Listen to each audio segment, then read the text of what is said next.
Here we have my 2008 Yamaha CygnusX NXC125.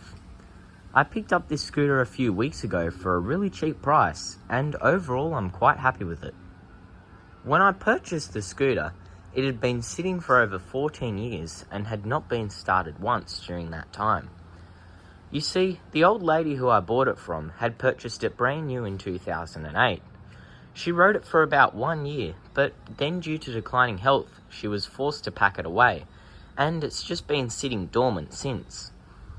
When I got the scooter, it was in really rough condition, covered in leaves, dirt, and also had an infestation of spiders. I gave it a good wash, and I was actually surprised at how nice it came up just by doing that. Sure, there was a few rust spots, some corrosion here and there, and the plastics were definitely faded, but overall, it didn't look bad considering it had been outside in the weather for so long. I wasn't completely out of the woods yet though, as the scooter still wasn't running. To cut a long story short, basically I had to replace the battery, the fuel pump, and also clean out all the sediment from the fuel tank using acetone. 14-year-old petrol does not treat a tank kindly. But after doing all of that and giving the injector a clean, the scooter actually fired right up, and I was quite surprised by that. It seemed to run pretty good too. From there, I changed the oils, cleaned the air filter, and just made sure everything worked as it should on the scooter. And then I took it for registration, and it passed with flying colours. Now I've got a nice little scooter, which runs pretty nice on the road, and all up, it cost me next to nothing. The scooter also only has 1300 Ks on it from brand new, since it was only ridden for such a short amount of time.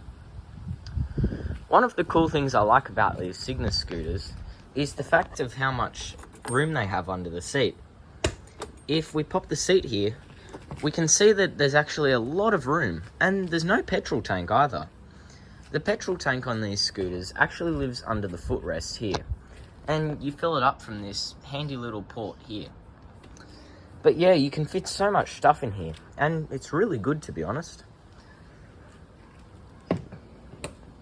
The scooter also has a nice dash on it, and if we turn it on here, as you can see, it's electric.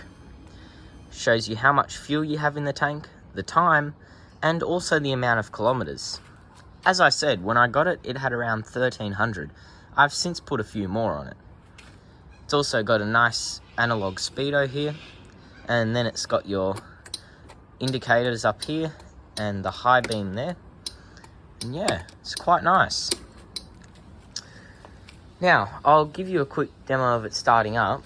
So, there's two ways you can start the scooter. You can either use the electric start, which is here, or you can actually kickstart it with the included kickstarter on the side here. Most of the time I just prefer to electric start it since it's a lot easier.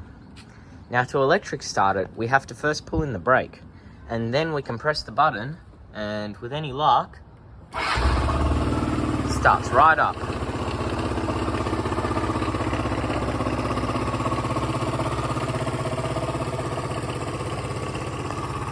It's a pretty tidy little scooter overall. It's not perfect by any means, but considering it was sitting for over 14 years when I got it, I'm quite happy with the outcome. And I didn't have to spend too much money on it either. Honestly, the most expensive part was probably the registration. But yeah, it runs good, and I can't fault it for anything now.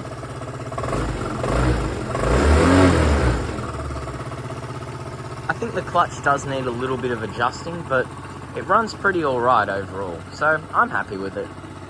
So yeah, thanks for watching.